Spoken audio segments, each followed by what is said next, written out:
안녕하세요. 금융투자 전문가 용사부입니다. 저와 함께하는 테마 15,000원 영화 티켓 너무 비싼 거 아니야? 최근 배우 최민식 씨가 영화 티켓 값이 너무 비싸다, 그러면 나도 안 간다, 좀 내려라 라고 발언을 하면서 이게 다 비싼 배우들 몸값 때문이다, 최민식 씨가 출연료를 극장을 위해 기부라도 했냐 등 저격을 받으면서 영화 관람료가 논란에 휩싸이고 있습니다. 그동안 비싼 영화 관람료는 극장 관객 수를 감소시키는 원인으로 꾸준하게 지목돼 왔죠. 이 영화 관람료 그동안 얼마나 올랐는지 한번 볼까요? 2013년 주말 기준 10,000원이었어요. 이랬던 영화 관람료가 코로나 팬데믹을 거치면서 2020년부터 22년까지 매년 1,000원씩 올라 현재는 15,000원에 도달한 상태입니다. 좀 부담되는 게 사실입니다. 현실적으로 관객들은 OTT, 온라인 동영상 서비스 구독료하고 영화 관람료 이 두 개의 가성비를 비교하는 것이 사실입니다. OTT는 넷플릭스 스탠다드 요금을 기준으로 13,500원만 내면 한 달 동안 원하는 컨텐츠를 얼마든지 볼 수 있죠. 반면에 극장에 가면 한 사람이 15,000원을 내고 영화 한 편밖에 보지 못하는 점, 그리고 요새 5분 이내의 쇼폼 등 짧은 컨텐츠를 선호하는 추세 때문에 긴 시간 보는 영화 매력이 떨어지고 있는 점 등 이런 것들이 극장 관객 수 감소의 주요한 원인으로 분석하고 있습니다. 하지만 대형 스크린이죠. 그리고 고퀄리티 사운드, 그리고 극장에서 개봉한 영화를 OTT에 공개하기까지 일정 기간 OTT에 볼 수 없는 유예 기간이 있어요.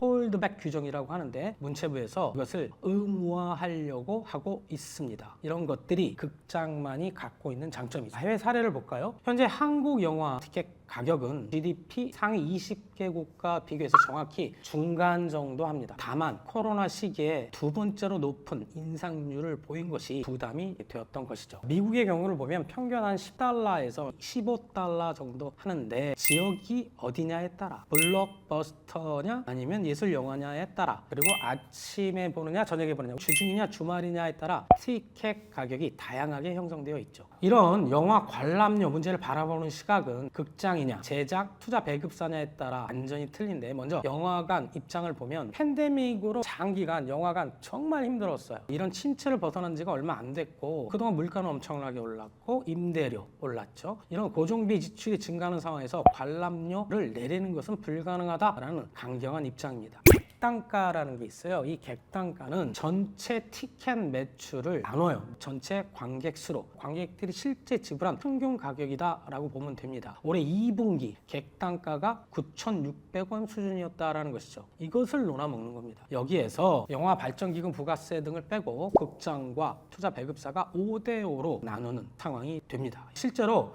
투자 배급사가 티켓 한 장당 4,000원 초반대 정도를 가져간다라는 것이죠. 그러다 보니 투자 배급사 입장은 영화 관람료가 오른 건 맞는데 투자 배급사한테 돌아오는 돈은 오르지 않았다라고 말을 합니다. 상반기 최고 흥행작 범죄도시 4 손익분기점으로 350만 명, 최종 관람객 수 1,250만, 제작비 150억이었다고 하고요. 1,000억이 넘는 수익을 거둔 것으로 예상됩니다. 그러나 대부분의 영화 현실은 다릅니다. 2022년 이후 개봉한 영화 중에 제작비 80억 이상인 작품이 한 52개 정도 됐어요. 이것을 분석해 보니까 티켓 매출이 제작비를 상회한 작품은 16편 38%에 불과한 것이 현실입니다. 영화가 손익분기점을 넘지 못하면 손실 고스란히 떠나야겠죠? 그렇기 때문에 영화 투자 배급사는 영화 관람료 인상도 관심이 있지만 그보다도 극장과 나눈 5대5 비율을 더 강력하게 요구하고 있는 상황입니다. CGV, 롯데시네마, 메가박스 이 세 개의 영화관이 지금 차트 보고 계시는데 2020년 극악무도하게 관람객 수 줄었죠? 그 이후 꾸준하게 상승하고 특히 노란색 CJCB 증가가 월등하게 앞서고 있다는 것을 보실 수 있습니다. 극장 사업이 주업인 CJCGV를 집중적으로 한번 살펴볼까 합니다. 먼저 지난 2분기 실적을 보면 매출이 지난해 대비 7% 증가, 전분기에 대비도 9% 증가, 계속 상승 중에 있다는 거죠. 영업이익을 보면 지난해 대비 41% 증가, 전분기 대비 391% 증가. 지난해 2분기부터 무려 5분기 연속 흑자를 이루고 있고, 더 고무적인 것은 앞으로 더 이상 적자는 없다. 그것을 넘어 흑자 규모가 더욱 확 확대될 전망이라는 것이죠. 왜 그런지 알아야겠죠? 기본적으로 관객 수가 더욱 늘어날 것 같아요. 이미 8월 1일을 기준으로 보면 한국 관객 수는 지난해 대비 3% 증가, 750만 명이 늘어났어요. 7월에서 9월은 이른바 영화기 최성수기라고 하는데 그게 진입됐죠. 하반기에 보면 신작 기대작이 있죠. 리볼버, 베테랑 2, 하얼빈, 인사이드 아웃, 조커 등의 힘을 얻을 것 같아. 그래서 연간 관람객 수가 1억 4천만 명. 이것은 뭐냐면 지난해 대비 15%나 증가한 것으로 그것이 전망된다라는 것입니다. 두 번째, CJ 그룹 내 컴퓨터 시스템 통합 자문 구축 업체가 있어요. CJ 올리브 네트워크스라고 하고 줄여서 CJ 온이라고 하는데요. 이것을 CJ CGV에 연결 편입시켰어요. 2분기에 영업이익이 165억이 났는데 편입한 이후 6월달 91억이 이미 반영되었죠. 근데 하반기에는 CJ 온 편입 효과가 완전히 반영돼서 연간으로는 영업이익 359억을 CJ CGV에 얹혀준다. CJ CGV 실적 개선에 가속도가 붙을 전망입니다. 세 번째는 그래프 하나 보고 계시죠? 본사는 이제 한국, 우리나라 극장 점유율 1등이죠. 그 이외에도 차이나, 베트남, 트리키에라고 있죠. 이 해외 법인의 매출 증가 속도가 장난이 아닙니다. 중국 박스 오피스, 트르키에, 터키 관람객 수 상당폭 2020년 쭉 줄었다가 쭉 회복하고 있죠. 코로나 이전 수준 대비 70% 넘게 회복 중에 있고요. 중국은 보면 아직까지 그 89억 2분기 보면 적자예요. 그렇지만 비용 조감하고 좀 안 되는 극장 좀 폐업하고 구조조정을 했죠. 손실폭을 굉장히 줄여놓은 상태이고요. 곧 순이익으로 돌아설 것 같고요. 특히 베트남 87억 전년 대비 47% 증가, 인도네시아 21% 증가 70억 등 코로나 이전 2019년 대비 이런 동남아 국가에서 코로나 이전을 뛰어넘는 성과를 거두고 있다는 것이죠. 그 원인을 봤더니 두 가지예요. 파묘 영화 아시죠? 그것 등이 상영된 이유도 있고 플러스 자국 로컬 컨텐츠가 흥행의 원인이 되었다는 것이고 이런 현상은 앞으로 계속될 전망입니다.